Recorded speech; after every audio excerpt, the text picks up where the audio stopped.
Cela s'est produit avant la prise de pouvoir de Gorbatchev. Les premiers à l'avoir découvert sont les ouvriers d'une plateforme pétrolière située loin de tout dans le nord de l'océan Pacifique. En creusant le fond de l'océan, ils ont découvert une fosse très inhabituelle, remplie de formations rocheuses qu'aucun de leurs spécialistes ne reconnaissait. Plusieurs géographes ont été appelés sur place car ils devaient savoir si le forage, à cet endroit, était dangereux. Mais personne n'a pu déterminer de quel minéral il s'agissait, jusqu'à ce qu'un biologiste analyse les échantillons. Les résultats ont été surprenants. Il ne s'agissait pas de roches. Plus hautes que la tour Ostankino, il s'agissait des plus grandes dents fossilisées connues de l'humanité. Le Politburo, l'organe politique de l'URSS, ne voulait pas que l'Occident découvre ce qu'ils avaient trouvé. Je n'ai jamais su exactement ce qu'ils voulaient faire de ce fossile. Résurrection, clonage, essayer de trouver un ancien virus pour créer des armes biologiques, annoncer au monde qu'ils avaient découvert un super-organisme jamais vu auparavant. Je ne le savais pas, et franchement, je ne voulais pas le savoir. Je n'étais pas payé pour poser des questions. En fait, je n'étais qu'un opérateur radar. La plupart des informations que j'ai partagées jusqu'à présent ont été obtenues en écoutant aux portes. Comme je l'ai dit, le Politburo ne souhaitait pas que beaucoup de gens soient informés. Un groupe de chercheurs triés sur le volet a été choisi pour enquêter plus en profondeur. Je ne faisais pas partie de ces chercheurs, mais j'étais membre de l'équipage du sous-marin utilisé pour les accueillir. Les études préliminaires de la flotte rouge ont révélé qu'il y avait un total de 57 dents dans une circonférence irrégulière de près de 40 km. Entre les dents, les sonars ont découvert une grande tranchée qui semblait beaucoup plus profonde que la fosse des Mariannes, point le plus profond au monde. Aucun d'entre nous n'osait encore le dire à voix haute, mais nous savions qu'il s'agissait d'une gueule. Des traces du plus grand être vivant jamais trouvé sur Terre. Je ne sais pas lequel d'entre nous l'a dit en premier, mais nous avons commencé à l'appeler la gueule de Dieu. Notre sous-marin, le Zhukov 19, a été entièrement transformé en laboratoire mobile pour les scientifiques que nous emmenions dans les profondeurs de l'océan. Biologique, géographique, minéral, ce navire pouvait effectuer toutes les analyses possibles et imaginables. Presque toutes les armes ont été retirées pour faire place à leur équipement.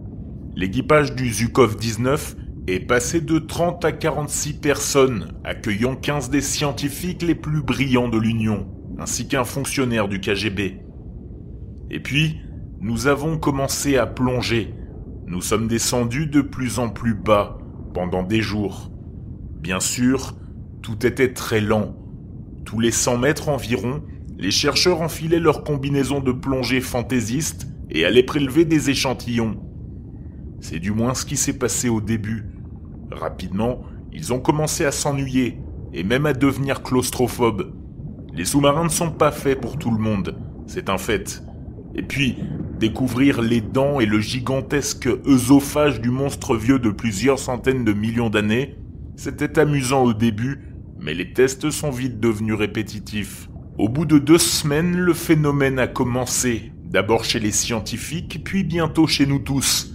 Cauchemars, terreurs nocturnes, pensées intrusives, hallucinations.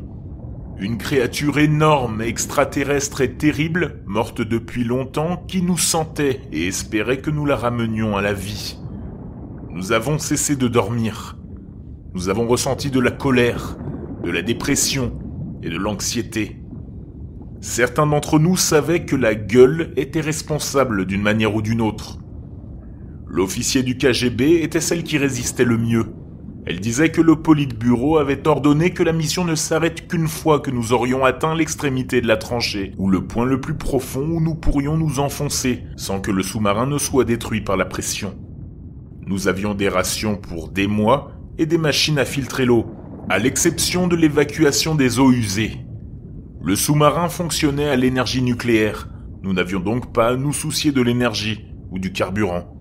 Au bout de 3 semaines, les scientifiques avaient complètement cessé de sortir pour collecter des échantillons. Il voulait simplement retourner à la surface.